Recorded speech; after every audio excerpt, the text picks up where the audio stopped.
Avec ses alliés français et britanniques, les États-Unis ont lancé vendredi soir une attaque en Syrie contre plusieurs sites présumés liés au programme d'armement chimique. Washington et ses alliés ont tiré environ 110 missiles sur des cibles à Damas et ailleurs dans le pays, selon le haut commandement de l'armée syrienne. Donald Trump a dénoncé les attaques chimiques monstrueuses menées par le régime de Damas et a promis que l'intervention comprenant des frappes de précision durerait aussi longtemps qu'il le faudrait.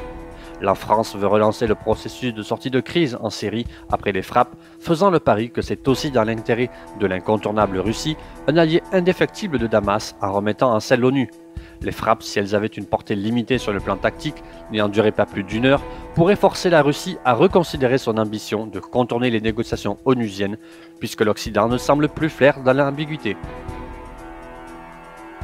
Les forces syriennes ont annoncé samedi la reprise de la totalité de la Ghouta orientale, après les frappes occidentales répondant à l'attaque présumée chimique de Douma, une victoire qui arrive à point nommé pour Bachar al-Assad. L'offensive lancée le 18 février, après plusieurs semaines de bombardements meurtriers, a tué plus de 1700 civils selon l'OSDH. On estime environ 8000 combattants du groupe rebelle Jaïch al-Islam qui ont été évacués.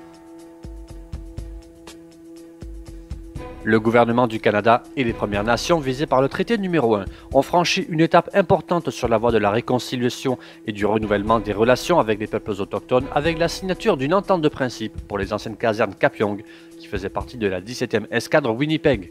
Le terrain comprend environ 65 hectares de terrain et 40 bâtiments et a été utilisé par les forces armées canadiennes jusqu'en 2004 lorsque le 2e bataillon du Princess Patricia's Canadian Light Infantry a déménagé à la base des forces canadiennes Shiloh. Le vice-amiral Mark Norman, accusé le mois dernier d'abus de confiance à la suite d'une enquête criminelle de 2 ans sur le dévoilement allégué de renseignements confidentiels du cabinet fédéral, s'est présenté en uniforme avec son avocate Marie Henin à sa première comparution en cours mardi dernier à Ottawa. Le vice-amiral Norman avait été suspendu en janvier 2017 sans explication publique, alors qu'il était vice-chef d'état-major de la Défense. La GRC soupçonnait le vice-amiral d'avoir remis à la Dévie en novembre 2015 des documents confidentiels parce que le grand patron de la marine craignait que le gouvernement libéral nouvellement élu abandonne un important contrat de navire militaire. Le vice-amiral Norman, qui a toujours réfuté tout geste inapproprié, comparaîtra à nouveau en cours le 15 mai prochain pour établir le calendrier de son procès et risque une peine maximale de 5 ans de prison. L'Algérie pleure ses victimes, alors que l'écrasement cette semaine de navires militaires a fait 257 morts. L'appareil est un Ilyush IL-76, un quadriréacteur civil ou militaire de fabrication soviétique puis russe. L'avion s'est écrasé peu après son décollage de la base aérienne de Boufarik près d'Alger. Aucune hypothèse n'a été pour l'heure avancée pour expliquer l'accident. Plusieurs médias locaux et internationaux, ainsi que plusieurs experts, partent plutôt du côté de la vétusté de la flotte algérienne. Une sortie de l'avion moins optimale que ce qui est recommandé aurait mené au décès tragique du technicien en recherche et sauvetage Alfred Barr en 2017.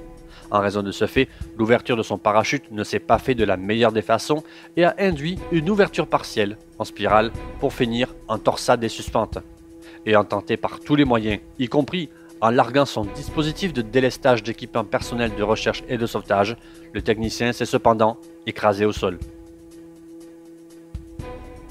Intitulé A Higher Loyalty, Truth, Lies and Leadership, le livre de 300 pages de l'ex-patron du FBI James Comey décrit un président menteur, imposant à son entourage un étrange code de loyauté. M. Comey raconte combien interagir avec Donald Trump lui a rappelé les années où il enquêtait sur des chefs mafieux à New York, le cercle silencieux qui acquiesce, le boss qui fait le jour et la nuit, les serments de fidélité, la vision du monde selon laquelle tous sont contre nous, le mensonge généralisé qu'il soit petit ou gros au service d'une sorte de code de loyauté qui place l'organisation au-dessus de la moralité et de la vérité. Pour James Comey, le 45e président des États-Unis est détaché de la vérité et des valeurs institutionnelles. En plusieurs tweets, le président américain a répondu en déversant toute sa colère contre l'ancien patron de la prestigieuse police fédérale américaine, abruptement limogé en mai 2017.